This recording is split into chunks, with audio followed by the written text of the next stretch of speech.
Have you ever walked away from an argument and thought, "I should have said this," or "Why did I even react that way?" We've all been there, ambushed by a rude comment, blindsided by disrespect, frozen in that moment between our pride and our peace. But what if I told you, the most powerful response isn't a comeback? It's silence. Not empty silence, but composed, intentional stillness. Because sometimes, the most devastating blow you can deliver is none at all. The anatomy of a rude encounter. Picture this. You're standing in a room, maybe at work, a family gathering, even online, and someone throws a jab your way. Their words are sharp, their tone dismissive. There's a smirk tugging at the corner of their lips. The moment is thick with tension, and all eyes are watching to see what you'll do next. This isn't just about what they said, it's about what they want. They want a spark, a reaction, your fire, your anger, your composure cracked, your dignity leaking through every word you say back in defense. But what if you gave them none of it? Because here's the truth. Those who disrespect you, insult you, or provoke you, they are not simply speaking. They are fishing. Their words aren't just noise. They're bait. And you are not a fish. You are the ocean. They feed off reaction, starve them when a rude person lashes out. What they crave is control. They want to pull you into their emotional state, into their storm, into their chaos. Because chaos is the only place they know how to function. If they can't find peace, they sure as hell don't want you to have it either. But imagine this. They speak, they mock, they laugh, and you don't flinch. You don't retaliate. You don't even blink. You remain still, calm, grounded, unbothered. And in that silence, something strange happens. They start to crumble. Because now, they're alone with their noise. This is not suppression. This is mastery. Let's be clear. We're not talking about pretending to be calm. We're not recommending that you bite your tongue until it bleeds or bury your emotions so deep they grow roots. This is about becoming the kind of person who no longer needs to pretend.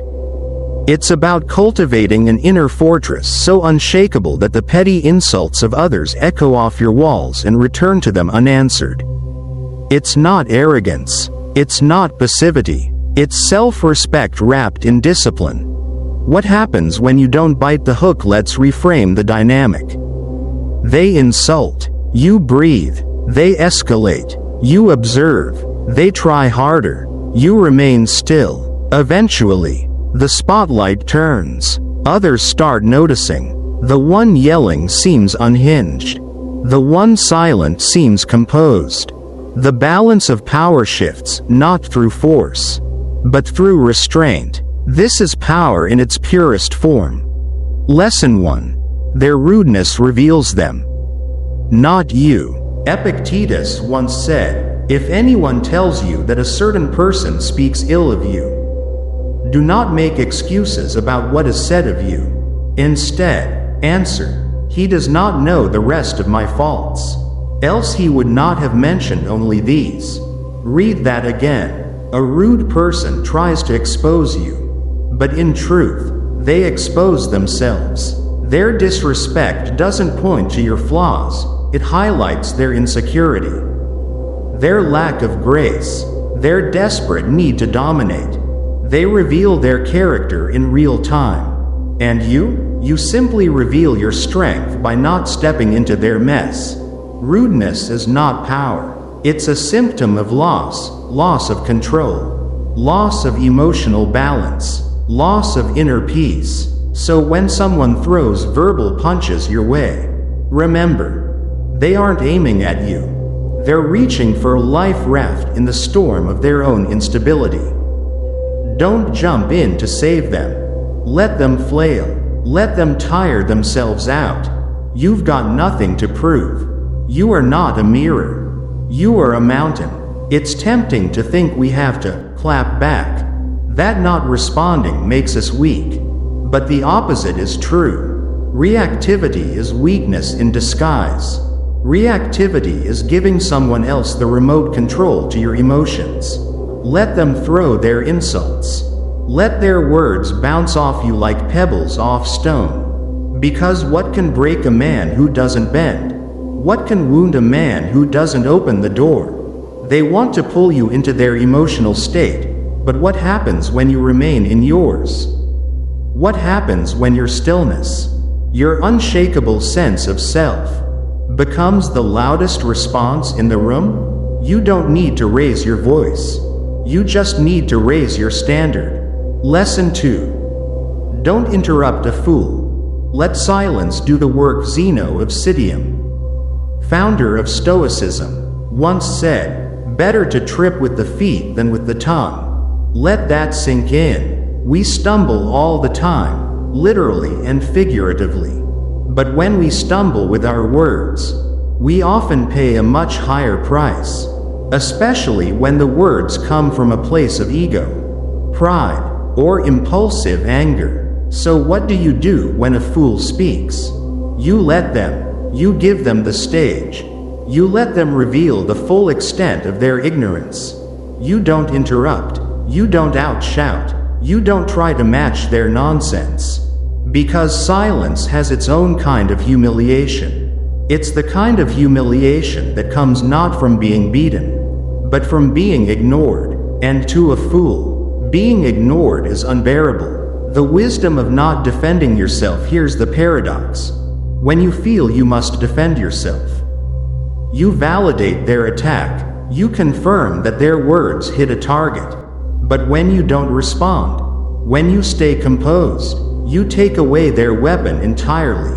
Let their words hang in the air. Let them float awkwardly without a landing.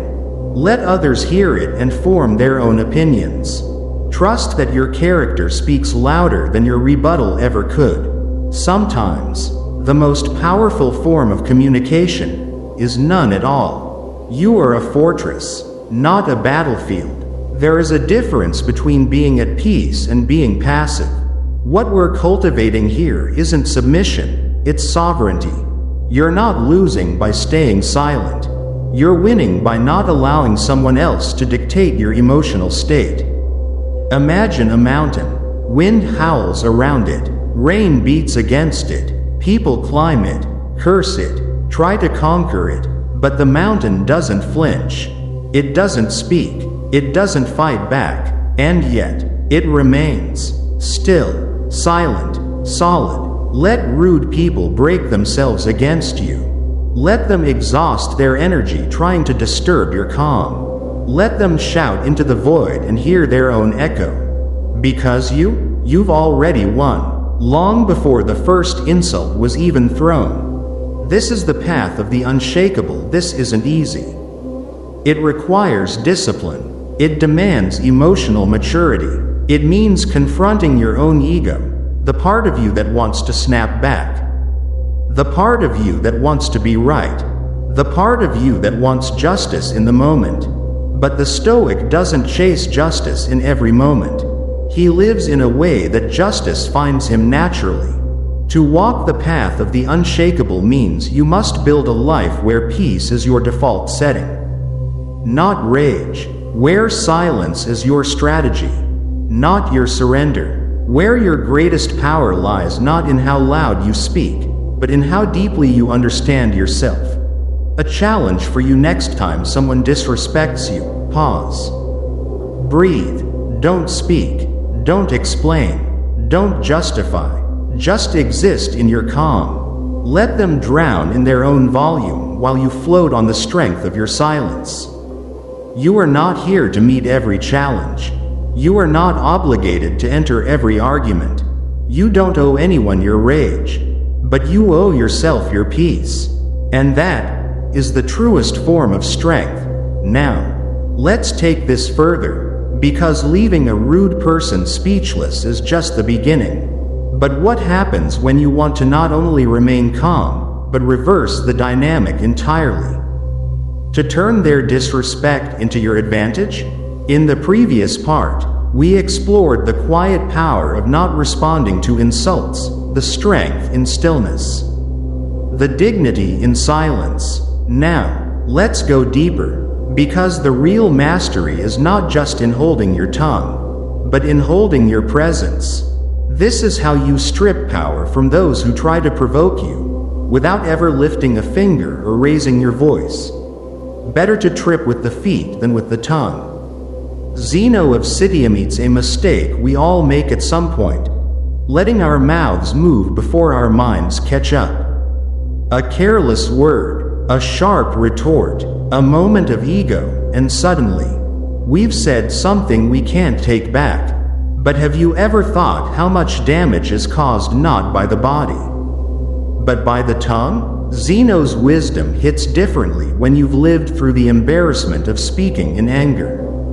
A stumble on the ground might hurt your pride for a moment, but a stumble in speech, especially when reacting to a fool, can damage relationships, credibility, and your inner peace. So what do we do when confronted by the loud, the obnoxious, the intentionally disrespectful? We don't feed them. We don't fight them. We don't even look their way. The fool thrives on your attention. Starve him. A fool doesn't want to understand. He doesn't want resolution. What he wants is validation. And he uses noise to get it. Loudness, insults, interruptions. He barks not because he's brave, but because he's desperate to be seen. He needs your anger. He needs your defense. He needs your eye contact, your furrowed brow, your flared nostrils, anything to show that he got under your skin. But what happens when you give him nothing? No words, no reaction, no energy, only silence. But not just any silence, a silence that is deliberate, full of weight and meaning. The kind of silence that comes from someone who has total command of himself. At first, the fool keeps going. He raises his voice. He repeats himself. He tries new insults. He gets louder, hoping volume will make up for substance. But soon, something begins to shift. He realizes he's speaking into a void. He's twisting himself into knots for an audience that no longer applauds. He's putting on a performance with no crowd to impress. And in that moment, the mask slips, because nothing stings deeper than the silence of someone who could destroy you with words, but chooses not to. Not because he's weak, but because he's too strong to waste his energy on someone so far beneath his standard. This is the power of self-control. Anyone can speak, anyone can argue, but not everyone can hold their silence when provoked. That's not cowardice. That's emotional intelligence. That's discipline. It's a conscious choice to not let someone else's chaos enter your calm. It's like walking past a barking dog behind a fence. Do you bark back? Do you explain to the dog why it's wrong? No, you keep walking, because you know what it is. And more importantly, you know what you are. 3. Disarm them with unexpected calm. Let's go even further. Don't just stay silent. Stay calm in a way that feels unshakable. As Seneca wrote in his letters to Lucilius, a wise man is indifferent to everything which he cannot control. Let that become your lens. You don't control the way others speak. You don't control whether they're rude or respectful. But you control your response. And therein lies your true power. They expect rage. They expect you to snap. They expect their words to land like punches on soft skin. So what do you give them? A smile, not a sarcastic grin, not a bitter smirk, but a calm, composed, steady smile. A smile that says, I am not disturbed. I am not dragged down to your level. I see you, but I don't step into your storm. And if you say anything at all, let it be just one simple sentence. I hope whatever made you this angry heals soon. Say it gently, with kindness, not to mock them, but to end the moment with grace. Then walk away. Don't wait for a response. Don't explain. Don't defend. Just walk, because that line wasn't for them, it was for you. Why this response is so effective, the average person argues to feel better. But you rise to feel stronger. The real victory isn't in how clever your comeback was. It's not in how loudly you defended yourself. The real victory is this: you never gave them control of your emotional state. And when they realize they were loud for nothing, when they look around and see you gone, unbothered, untouched, what do they feel? Embarrassment, emptiness, defeat. Let your peace punish their chaos. Let your self-control expose their lack of it. Let the dignity in your silence speak louder than any insult they could ever throw. 4. Realize that the strongest response is no response. Let's anchor this truth in the words of Marcus Aurelius. The best revenge is to be unlike him who performed the injury. Meditations. Book 6. You want to leave a rude person speechless? Don't respond at all. Not with sarcasm. Not with superiority. Not with subtle jabs disguised as wisdom. Make them irrelevant. Not in the world, just in your mind. Because the moment you let them take your peace, you've already handed them your power. You are not obligated to give your energy to anyone, especially not to those who don't respect it. You are not here to donate your calm to chaos. We do not give our emotions to the undisciplined. We do not give our time to the unwise. We do not give our voice to noise. Guard your reaction like a king guards his crown. Imagine this: a king sits on his throne. Around him, people shout, accuse, demand, but he doesn't rise. He doesn't shout back. He doesn't descend from his place of authority to prove anything to anyone. He guards his silence like it's sacred, because it is. In the same way, your reaction is your throne. Don't step down from it to wrestle with jesters. Let them perform. Let them scream. Let them try to pull you down. But you sit taller. You stay quieter. You remain unbothered. Because you've learned the secret. You win the moment you show them they cannot affect you. And that is when you leave them truly speechless, not because you silenced them, but because you rendered their words meaningless. What you win by not responding: you win your energy. You win your dignity. You win your time. You win the respect of those who see the bigger picture. And most importantly, you win the long game. Because while others waste their breath trying to appear strong, you become strong in the silence. You don't burn bridges. You build walls. Walls that keep your peace safe.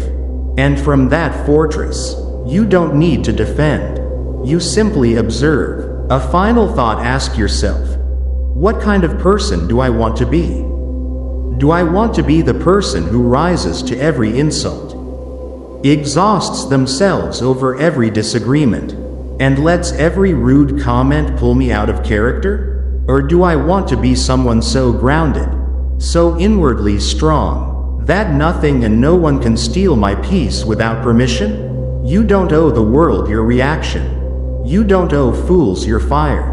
But you do owe yourself one thing: mastery over your mind. And now, let's take one step further.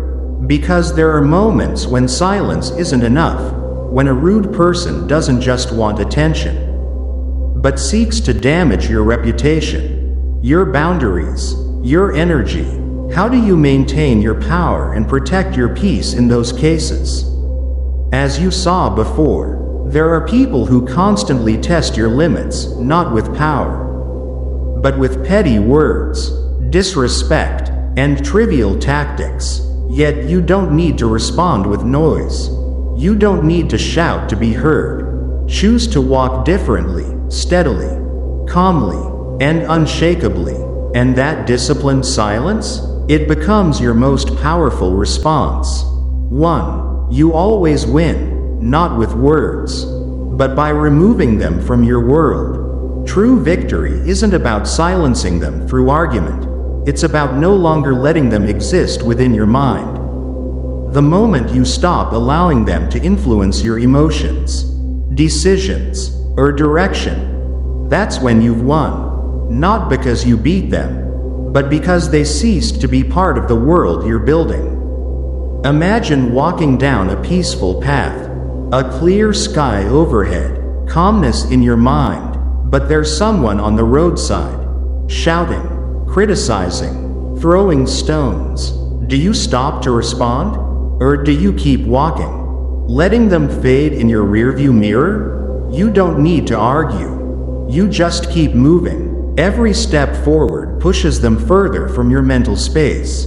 No reaction needed, no revenge necessary. Simply choose not to give them a place in your world anymore. 2. Let your life speak louder than their criticism. If you truly want to silence them, do it by how you live. Live longer than them, live better than them, and work harder than anything they ever imagined. You don't need to shout that you are strong. You only need to prove your consistency isn't shaken by their breeze. No need to assert your rightness. Just show your path remains true while they wander lost in resentment. Let your character become so robust there is no room for doubt.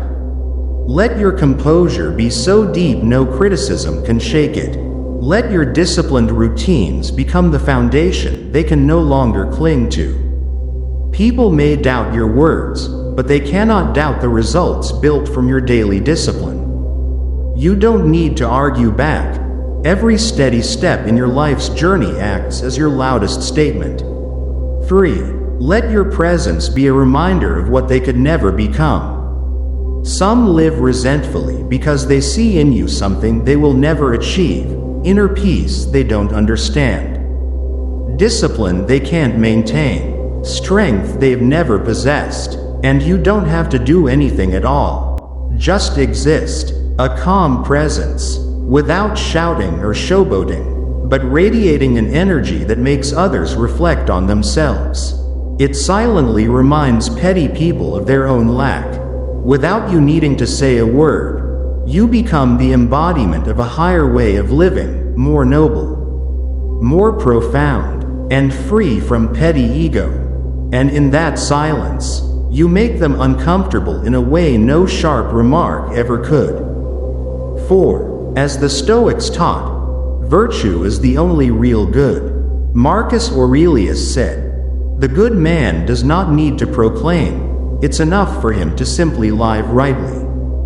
To Stoics, virtue isn't a slogan, it's a guiding standard in every decision, every reaction, every choice. They don't tumble when triggered. They don't let rage shatter their character. They don't react like children, they think, then act from inner strength. That is what makes them untouchable. And you can be the same. When you center your life on virtue, and choose to live well regardless of what others say, you operate on a different level. A place beyond criticism, a peaceful space reachable only by the truly mature. 5. A virtuous person doesn't need revenge, they just need to live well. Some spend a lifetime plotting revenge, but the person of depth doesn't. They understand that every moment lived well is a subtle slap to mediocrity. Every disciplined day stands as proof of a maturity beyond the reach of those emotionally weak. You don't need to stoop to argue with small-minded people. You don't need to adopt their games. Just live each day as progress. And eventually, you'll look back and realize you left them behind a long time ago, naturally and peacefully. 6. The greatest silence you can offer is simply a life well lived. Picture this. You don't respond. You don't fight. You don't explain. Yet you remain steady in living well. You keep moving forward. You improve each day. That is the kind of silence others can't ignore. Not a passive silence, but one of depth and presence. One that says, I control my life, free from needing anyone's validation. And that's how you let noise fade away, not by fighting it, but by being immovably yourself. 7. You don't silence fools by shouting louder. You silence them by becoming untouchable. The weak often create noise to mask their emptiness. But you are different. You don't need to raise your voice. You just move like a deep river, still, but unstoppable. The untouchable person isn't easily drawn into unworthy battles. They don't let emotions be manipulated. They choose their battles wisely and ignore needless noise. And you can become that person today, not by changing the world, but by mastering the world within. That is where every real victory begins. If you're ready to stop letting the weak control your mind, start living like this. Don't just talk. Don't just react. Act. Live so well that others have nothing left to say, for the truth in your life becomes too clear. And if you find value in this, don't keep it to yourself. Share it with those who walk with quiet power and never need to raise their voice, because their character is already speaking loud enough.